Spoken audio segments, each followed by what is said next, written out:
jobs, compression in wages, and crazy levels of debt, right? So ये जो 3 India के जो सिद्धांत थे मिडिल क्लास के, हम पढ़ेंगे, ग्रेजुएट बनेंगे, फिर मेहनत करके प्रमोशन हासिल करके कमाई करेंगे, लाइफ स्टैंडर्ड ऑफ लिविंग बढ़ेगी और हम सेविंग करेंगे, ये सारे सिद्धांत हमारे टूट गए हैं. We have to build a new India, right? एक पूरी नई सोच लानी है, क्योंकि we can't, I don't think you and I on a pod or indeed anybody watching this can miraculously से नौकरी ले आएंगे. नौकरी तो आएंगे नहीं boss, right? Jobs are not gonna come from corporates.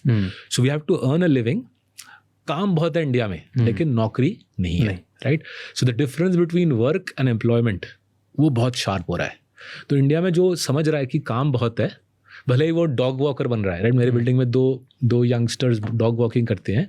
Covid के टाइम शुरू हुआ था because people didn't want to leave their homes and these youngsters were 18 years old, they were smart kids, right? I think building में जो car washers थे उनके बेटे थे, एंड दे सेड हम आपके कुत्ते को ले जाएंगे सुबह शाम. तो बिल्डिंग में हमारे करीबन 100 फ्लैट हैं, तो मानो करीबन 100 कुत्ता या बिल्ली है, and they would take them out. And then after Covid ended people said यार मैं तो लेजी हूँ, मैं थोड़ी ना 30 फ्लोर लिफ्ट में नीचे जाना है, गार्डन में घुमाना है, तू ही ले जा. एंड दीज बच्चाज नाउ, बच्चे ने अभी तो 22-23 साल के हो गए ये सुबह और शाम जाते हैं, करीबन 100 कुत्तों को घुमाते हैं, and they and up earning 3-4 lakhs a year.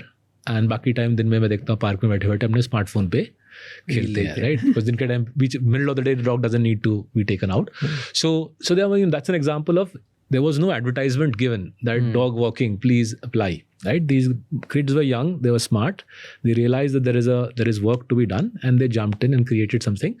And to give a more glamorous example, someone like you figured out that India में इस प्रकार की फिगरिंग आउट की तरह कंपनी बन सकती है. आपने इंदौर से आके अपना दिमाग लगाया और ये बढ़िया सा बिजनेस बनाया. So there will be plenty of work in India, just that there will be very few jobs. And जो इस डाइकोटोमी को समझ सकता है, जो इस डाइकोटोमी के साथ जूझ सकता है, क्योंकि ये डाइकोटोमी बहुत प्रेशर क्रिएट करती है कि बॉस मेरे पास जॉब नहीं होगी, कोई मेरा बॉस नहीं होगा बोलने वाला कि अब तू उठ, अब तू बैठ, आज का तेरा ये प्लान है, ये तेरी अप्रेजल है, ये तेरी प्रमोशन है, राइट? वो सारा स्ट्रक्चर खत्म है, right? And therefore the wiring of our minds, the rewiring of middle class India, the rethinking of priorities in life, I think will be quite profound. And हमको लगा कि ब्रेक पॉइंट लिख के हम चाहते हैं, प्रयास कर रहे हैं कि वो रीवायरिंग, वो रीथिंकिंग शुरू की जाए. ओके, मिडिल क्लास होता कौन है?